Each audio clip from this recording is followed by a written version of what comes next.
यह है कि मैं गाता भी हूँ, तो बहुत सारी गज़लें मैं गलती करना नहीं चाहता, इसलिए इस यंत्र का यूज़ करता रहता हूँ। मैंने इस यंत्र के बारे में भी वो लिखा था कि वक्त के साथ जो भी चलता है, हाँ वही वक्त को बदलता है। तो मेरे बच्चों ने ये मेरे पीछे लगा दिया है। वो कहते हैं कि इससे तुम्हें आसानी होगी, और आसानी होती है वाकई। सबने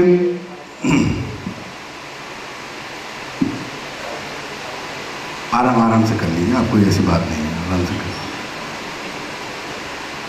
सब निभाते हैं मोहब्बत को मोहब्बत की तरह, सब निभाते हैं मोहब्बत को मोहब्बत की तरह। हमने लेकिन तुझको पूजा, हमने लेकिन तुझको पूजा है इबादत की तरह, सब निभाते हैं मोहब्बत। किसकी पूजा की बात आप कर रहे हैं? क्या पता किस मोड़ पर ये कब दगा दे जाएगी, क्या पता किस मोड़ पर ये कब दगा दे जाएगी। बेवफा है जिंदगी अय्याश औरत की तरह, क्या बात है, बहुत अच्छा है। बेवफा है जिंदगी अय्याश औरत की तरह, इससे बढ़ कर और क्या दूं मैं मोहब्बत में तुझे, उम्र तेरे नाम लिख दी है वसीयत की तरह, सब निभाते हैं मोहब्बत। शुक्रिया। जरूर है, लेकिन पूरे हिंदुस्तान में मैं समझता हूँ कि इस दौर में हमारे यहाँ जो शायर हैं, सबसे ज़्यादा मुशायरे पढ़ने वाले शायर वो हैं हिंदुस्तान के मंचों पर। मैं इन 4 मिसरों से उनको आवाज़ देता हूँ कि किसी पर फिर यकीन करने लगे हो, किसी पर फिर यकीन करने लगे हो, तुम्हें फिर से ये नादानी मुबारक। किसी पर फिर यकीन करने लगे हो, तुम्हें फिर से ये नादानी मुबारक। तुम अपनी बात कहना जानते हो, तुम्हें लफ्जों की आसानी मुबारक। होते हैं वो इशारे कलाम में कहे जाते हैं ज़्यादातर, यानी प्रतीकों का सहारा लेकर हम गज़ल कहते हैं। आइए एक मतला और 2 शेर से शुरुआत करता हूँ कि स्वागत कि लाख साजिश ही सही, क्या ले लिया क्या दे दिया। कि लाख साजिश ही सही, क्या ले लिया क्या दे दिया, आस्था ने भीख मांगी तो अंगूठा दे दिया। बहुत अच्छा है शरद भाई, क्या बात है।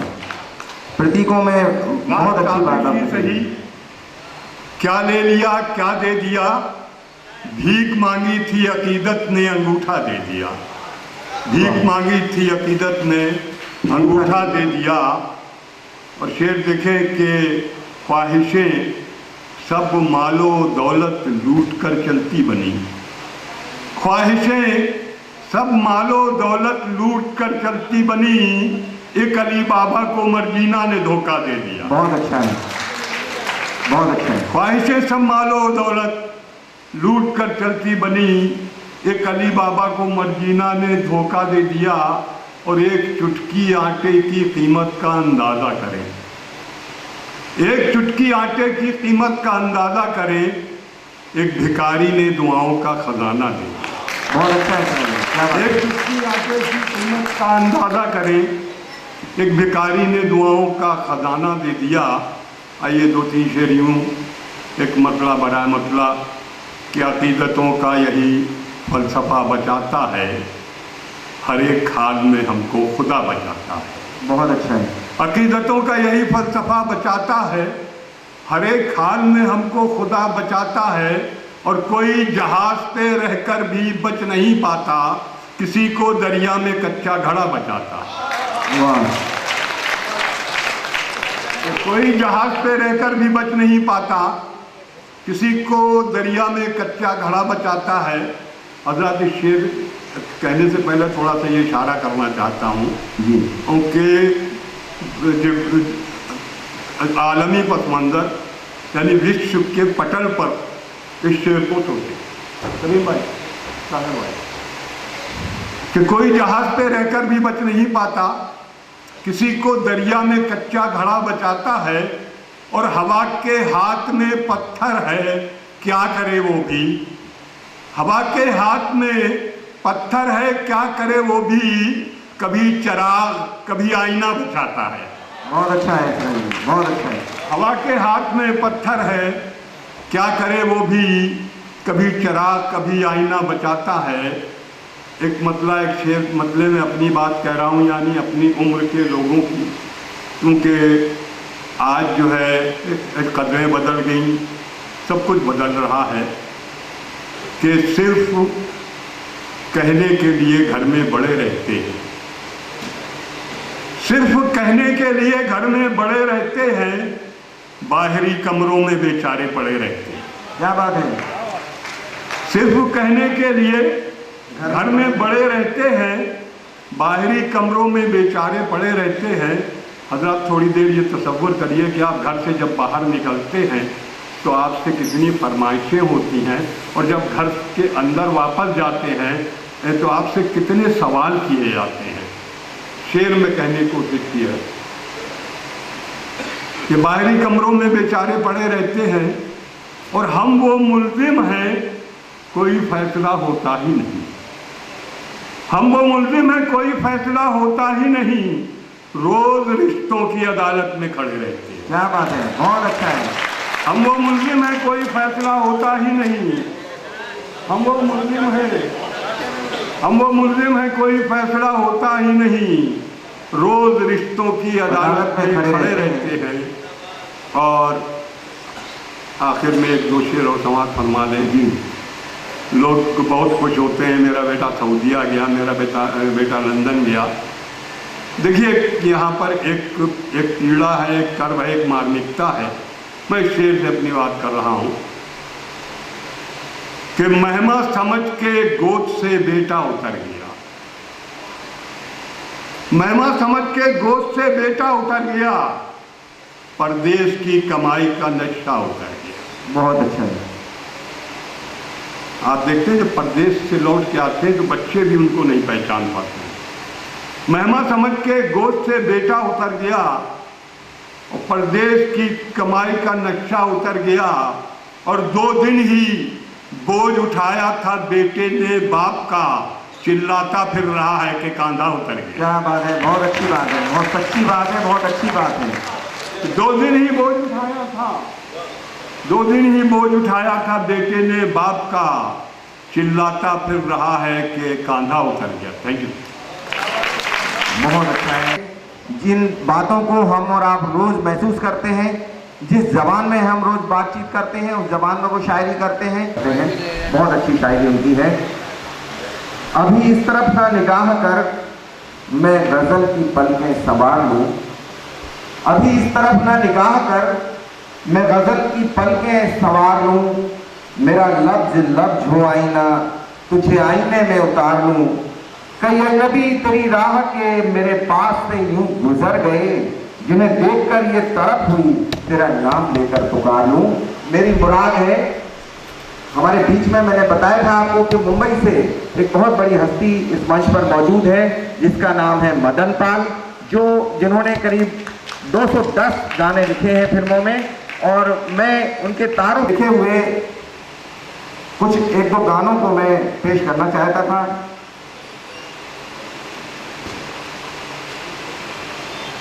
ये गाने वो गाने हैं जो आपने जरूर सुने होंगे।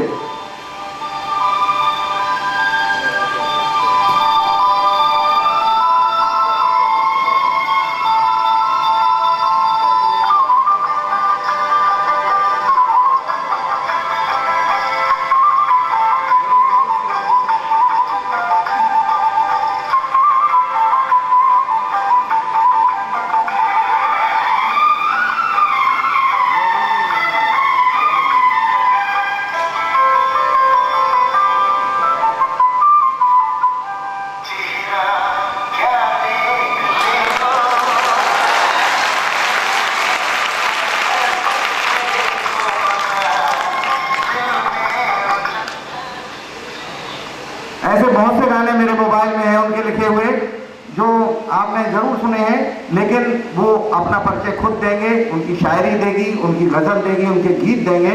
मैं आपसे गुजारिश करता हूं कि इतनी जोरदार तालियों से आप मदन पाल जी का स्वागत कीजिए, कि वो मुंबई तक आपकी तालियों की भूल को लेकर अपने साथ जाएं। हमारे शहर में पहली बार आए हैं मदन पाल जी।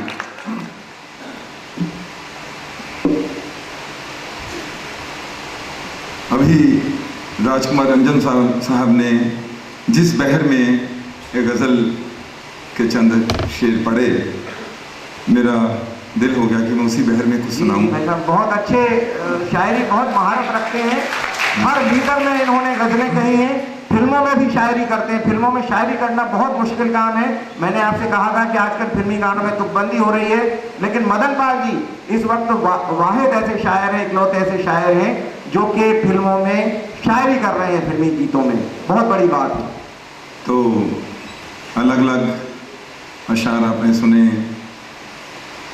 और मैं ऐसा देख रहा था कि कितनी अच्छी अच्छी गज़लें मन से पढ़ी गई, और वो गज़लें सुन के मुझे ख्याल आया कि जैसी जैसी सोच है जिसकी, जैसी जैसी सोच है जिसकी, वैसा वैसा मंजर है। वाह।